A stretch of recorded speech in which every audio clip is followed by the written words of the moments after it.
Hello friends, एक बार फिर से आपका अपना YouTube channel math with Pintu में स्वागत है। आज हम आपको बताएंगे भारत में जो हो गई है प्रमुख कृषि क्रांतियां उसके बारे में। जैसे सब्जी उत्पादन से क्या हो गया, दूध उत्पादन से कौन सा क्रांति उसका नाम दिया, आलू उत्पादन ज़्यादा हो गया तो उसमें उसका कौन सा नाम दे दिया गया, कौन सी क्रांति दे दिया गया, उसके बारे में आज के इस वीडियो में हम आपको बताएंगे। तो वीडियो को स्टार्ट करने से पहले अगर आपने अभी तक हमारे चैनल को सब्सक्राइब नहीं किया है तो आपका नीचे में दिख रहा होगा सब्सक्राइब वाले बटन, उस पर क्लिक कीजिए और हमारे चैनल को सब्सक्राइब कीजिए और बगल का बेल आइकन को दबाइए ताकि जो भी वीडियो हम डालें आपके पास नोटिफिकेशन जाती रहे। सब्सक्राइब करने में कोई पैसा नहीं लगता है, आप फ्री में सब्सक्राइब कर सकते हैं। तो चलिए आज का सेशन को हम स्टार्ट करते हैं। आज हम देखो टॉपिक में ले लिए प्रमुख कृषि क्रांतियाँ। कृषि क्रांतियाँ का मतलब ये आपने समझो कि जैसे गेहूँ का उत्पादन बहुत ज़्यादा हो गया, या फिर आलू का उत्पादन बहुत ज़्यादा हो गया, टमाटर का उत्पादन बहुत ज़्यादा हो गया, मछली का उत्पादन बहुत ज़्यादा हो गया, तो उससे कुछ लड़ाइयाँ उत्पन्न हो गई। ऐसा बिल्कुल भी नहीं। क्रांतियाँ, कृषि के क्षेत्र में जो क्रांतियाँ, आपको क्रांति लिखा हुआ आता है, इसका मतलब होता है कि अगर मत्स्य क्रांति यानी कि मछली की क्रांति हुई तो मछली का उत्पादन बहुत ज़्यादा मात्रा में बढ़ गया और मछली का रेट गिर गया। तो इस तरह की चीज़ों को क्रांतियाँ कहा जाता है। किसमें, अगर इसमें खास करके इस टॉपिक में आप कहोगे कृषि क्रांतियाँ में, आप लड़ाई का मूल रूप नहीं लोगे, क्योंकि आपको पता होगा 1857 की क्रांति, 1920 की गांधी जी का आंदोलन जो था, तो कुछ ऐसे क्रांतियाँ हैं, उस क्रांति से आपको नहीं जोड़ना है। इसका यहाँ जो क्रांति उपयोग किया गया है इसका मतलब आप समझेंगे कि ये लड़ाई नहीं है, किसी भी एक चीज़ का पैदावार अधिक हो गया तो उसे क्रांति नाम दे दिया गया। ठीक है, तो आप इसका मतलब समझ गए होंगे क्रांतियाँ का मतलब। अब आपको एक चीज़ और बता दें, ये जो प्रमुख कृषि क्रांतियाँ ये टोटल 13 हैं। ठीक है, तो टोटल 13 हैं। इससे एक ना एक क्वेश्चन एग्जाम में आ जाता है और लड़का कंफ्यूज होकर वहाँ से आ जाता है। तो आज ये तो ऑलरेडी आप पहले देख चुके होंगे, लेकिन आपको कुछ टेक्निक के माध्यम से इसको आज हम लर्न करवाने का कोशिश करेंगे। तो चलिए स्टार्ट करते हैं। सबसे नंबर 1 में श्वेत क्रांति, इसको क्या बोला गया, दूध उत्पादन। दूध उत्पादन जब सबसे ज़्यादा बढ़ गया, दूध उत्पादन की क्षमता बहुत ज़्यादा हो गई, तो उस क्रांति का नाम दिया गया क्या, श्वेत क्रांति। अब देखो श्वेत का मतलब क्या होता है, श्वेत का मतलब व्हाइट, सफ़ेद। तो दूध क्या रहता है, सफ़ेद रहता है, तो दूध सफ़ेद रहता है, तो सफ़ेद से क्या हो गया, दूध का उत्पादन अधिक हो गया, तो क्या हो गया, श्वेत क्रांति हो गया।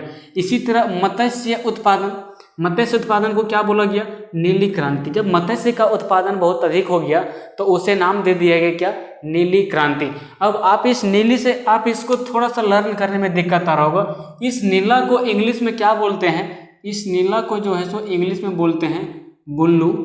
ठीक है, ब्लू बोलते हैं। आप ब्लू व्हेल का नाम सुने होंगे, जो समुद्र में मछली रहती है, बहुत बड़ी मछली, सबसे बड़ी मछली जिसे बोला जाता है ब्लू व्हेल। तो वहां से आप याद रखोगे कि ब्लू व्हेल जो है सो किस में रहती है, समुद्र में रहती है, और समुद्र में क्या रहती है, मछली रहती है। तो उस तरह से याद रखोगे आप। नीली क्रांति को क्या बोलते हैं, मत्स्य उत्पादन से इसको जोड़ते हैं, यानी मत्स्य उत्पादन जब बढ़ा तो उसको क्रांति का नाम क्या दे दिया गया, नीली क्रांति।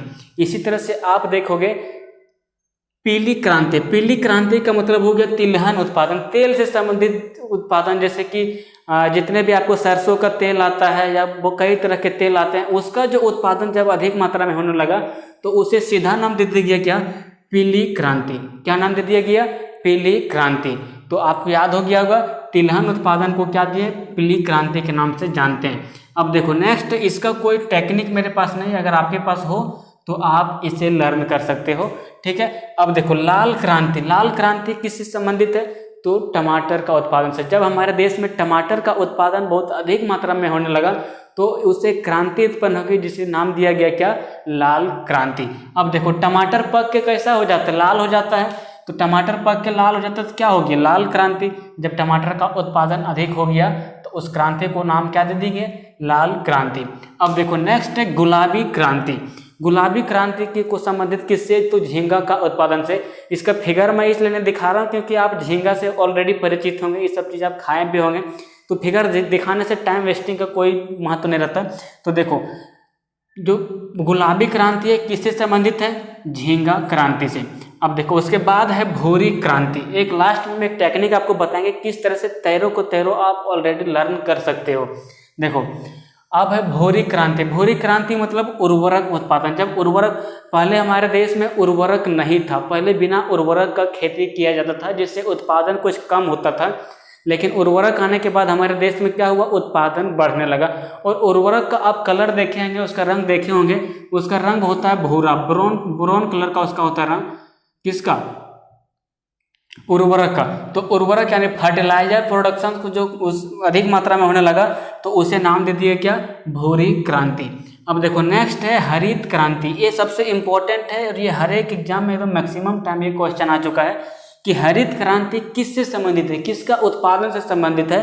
तो हरित क्रांति जो है सो खाद्यान्न उत्पादन से संबंधित है, खाने पीने वाला सामग्री से उत्पादन से संबंधित है क्या, आपका हरित क्रांति। उसके बाद है गोल क्रांति।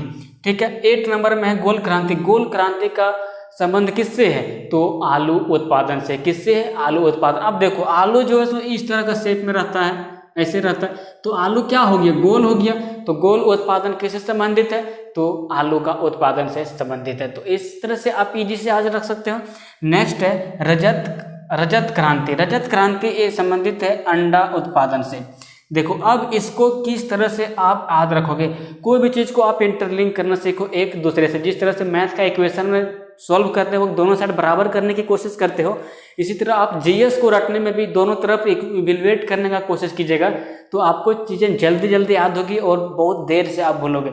अब देखो अब इसको आप कैसे याद रखोगे, रजत क्रांति का अंडा उत्पादन से।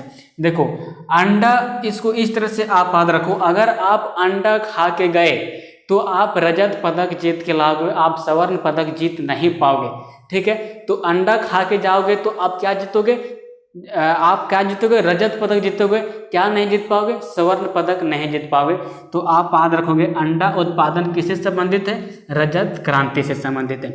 अब इसी में देखो रजत रेशा क्रांति आ गया क्या, रजत रेशा क्रांति, सिर्फ इसमें रेशा जुड़ गया है। तो देखो ये हो गया कपास उत्पादन से। रेशा देखो कपास से रेशा, कपास से जो धागा को बनाया जाता है, तो आप रेशा से ऑलरेडी इसको आप इस रेशा से आप ऑलरेडी इसको कपास को इवेल्युएट कर चुके होंगे।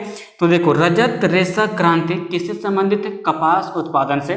नेक्स्ट है स्वर्ण रेशा क्रांति किससे संबंधित है, जूट उत्पादन से।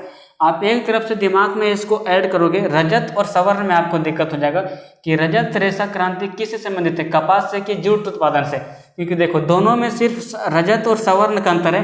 तो आप याद रखोगे कि कपास जो है तो थोड़ा सा सस्ता होता है किससे, जूट से।